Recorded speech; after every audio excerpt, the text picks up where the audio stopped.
افسانه‌های جالب، قصه‌های رنگین، دلیری و چالاکی قهرمان‌های افسانه‌های در برنامه خواب شیرین برای بچه‌های عزیز و شیرین از رادیوی تاجیکستان.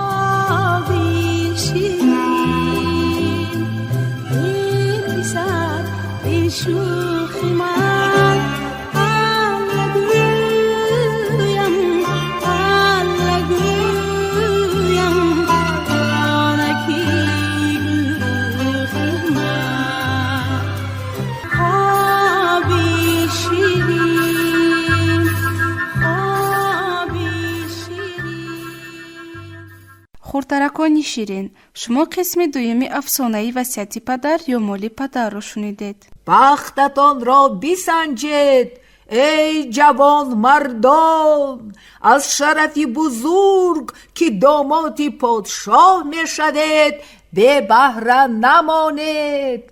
ندیدم نگوید، نشنیدم نگوید، می گفت جرچی. پسرک این سخن را شنویده خواست رفته اسبرانی‌های جوانمردانی غیور را به بالای چیل زینه تماشا کند. پیشین هنگامی که مال شکم سیر کرده به خواب رفت، به نزد قصر پادشاه آمد. اینجا آنقدر تماشابین جمع شده بود که هیچ حد و حساب نداشت. جوانان غیور یکی از پس دیگری حرکتی به دختر رسیدن میکردند، ولی از پایشان از 10-12 زینه بالاتر رفتن نمیتوانستند. دختری محجبین پادشاه در تن پیراهنی حریر در آن بالا نشسته، حال جوانان ناکام را دیده تبسم میکرد و میخندید. عجب زیبا میخندید، چه خیلی زیبا میدرخشیدن چشمانش. دل پسرک لرزید و روز دیگر هنگامی که مال شکم سیر کرده ساحل دریا به استراحت رفت، به سر قبر پدرش آمده به یاد او ناله ها کرده تاری موی اسب شبرنگ را دود کرد. همان لحظه شیهه دلنوازی به گوشش رسید که اسب شبرنگ در پهلویش پیدا شد. پسرک در بالای زین او لباس شبرنگ زردوزی دریافته گرفته پوشید و سوار شده به سوی قصر راند. اسب 20 زینه برآمد. از 4 طرف غلغله احسن و آفرین برخاست. صدای کرنه و سرنای به آسمان رفت، زیرا تا آن دم یگان اسب از 10-12 زینه بالا نرفته بود و از بین جوانانی که سوی دختری پادشاه اسب می راندند کسی با چنین حسن رسا و لباس غلطی به نظر نرسیده بود. پسرک به سر قبر پدر آمده از اسب فرامد و لباس عوض کرده شتابان به چراگاه رفت. بگاهی اکهایش با شوق و هیجان سخن یکدیگر را بریده به یکدیگر نوبت نداده درباره کارنمایی جوانی سواری اسب شبرنگ و حسن و لباس بی‌نظیر او به دادرشان نقل کردند. افسوس که تو آنجا نبودی، گفتند. یک از تماشای بسیار عجایب محروم شدی دادر جان. برای من از تماشای کوه و دره و گلهای رنگابرنگ سر و تل و تپه ها، ساحل دریا و دامن صحرا، بازی شادی و کله به کله زدن های برچه و بزغالچه های شیرمست تماشای بهتر نیست، گفت پسرک خندیده. تو اگر آن جوان و آن اسب را می دیدی این خیلی نمی گفتی، اظهار کردند برادرانش. روزی دیگر بعد آن که مال علف خورده سیر شد و به استراحت رفت، پسرک باز به سر قبر پدر آمده. این دفعه تاری یال اسب جگر رنگ را دود کرد که اسب بالای زینش سر و لباس جگری رنگ نزدش حاضر شد. باز با مرور بشر وارد شدن اسب جگررنگی جوان غلغله برخاست. باز صدای کرنه و سرنای در هوا پیچید. اسب جگررنگ 30 زینه برآمد. غلغله احسن و آفرین بر آسمان خیست. دختری پادشاه مگر او را شناخت که شادی کنان قرصک زد. چشمانی شهلایش برق زدند. بگاهی اکاهای پسرک با هیجان و حیرت درباره جوانی لباسی جگر رنگ پوشیده نقل کردند. قریب با دختر رسیده بود. کامک ماند، صد افسوس که نرسید، گفتند. همین جوان زیبی دختر بود. افسوس که طالعش نتافت. پگاه روزی آخرینی مسابقه. کسی 40 زینه را نگیرد. اگر پادشاه عقل داشته باشد دخترش را به همان جوان میدهد. ها، میگفتند برادرانش. پادشاه عقل ندارد، گفت پسرک. اگر عقل میداشت میدانست که یگان اسب اگر قنات نداشته باشد 40 زینه را نمیگیرد. ها، خیر، پگاه معلوم میشود، گفتند اکاهایش.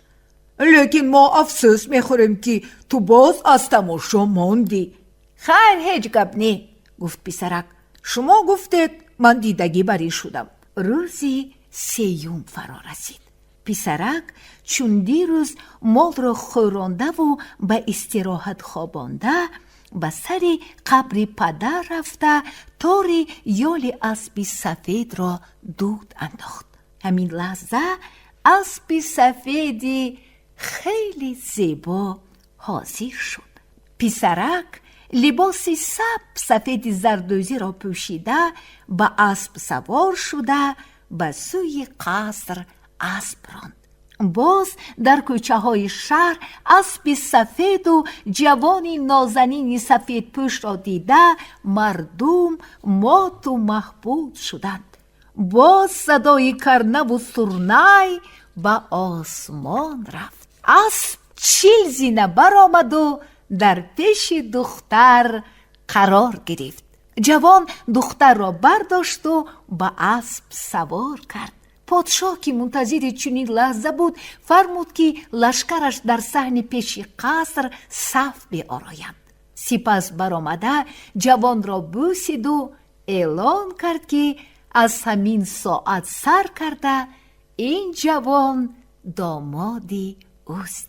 لشکر و تمام دولت و ثروتش را به او می سپارد. از پگاه سر کرده کسی دیگ نجوشاند. 40 روز توی عروسی دخترش. پسرک از پادشاه تا بگاه جواب گرفته رفتنی شد. دختر زاره کرد. البته برگرد، که اگر تو بر نگردی من خودم را میکشم. خاطر جمع باش، گفت جوان. من با 1 دیدن تو را دیدم و با 100 دیدن به تو عاشق شدم. البته بر میگردم. وای بر سر پدر برگشت و لباس عوض کرده به چارگاه رفت و بگاهی مال را رانده به حولی برادرانش آورده از زبان آنها قصه کارنامه جوانی سواری اسب سفید را شنوید. فرزندی کدام یک آدم نیک بوده است او، گفتند برادرانش. بخت مددگارش شد، هوسی کاس می آید. پسرک از دل جان خندید و گفت برادرانم، همان آدمی نیک این پدری ما و شما. برادران چشمانشون رو کلان کلان کشاده حیران شده ماندند. تو چی گفته ایستاده ای؟ پدری ما اینجا چی مناسبت دارد؟ سخت کرده پرسیدن برادران. ماینه تو بیجا شدگی برین، گفت اکای خردیش. این عقلش را خورده است، گفت برادری کلانیش. شماها همین خیل گمان میکنید؟ پرسید پسرک. همین خیل، گفتند برادران. پسرک دیگر چیزی نگفته یک تاری موی اسب شبرنگ را برآورده دود کرد. اسب همین لحظه حاضر شد. برادرانش باشند شخ شده ماندند. اگر شما به جای ملک و مال وصیت پدر را میخواستید و از قبر پدر خبر گرفته روح او را شاد میکردید، با شما هم بخت مددگار میشد. شما مال دنیا را انتخاب کرده اید، من باشد وصیت پدر را. بدانید که وصیت پدر 1000ها بار بهتر از مال دنیا. گفت پسرک. همیخیل گفت و به اسب سوار شده سوی قصر پادشاه راند. برادرانش حیران و هراسان از عقیب پسرک نگاه کرده ماندند. انا این بود افسانه عجایبی وصیت پدر یا مال پدر. اصلکانی بیبی. با شما بودن بیبی افسانه گویتان براحت بانو. خوابی خوش.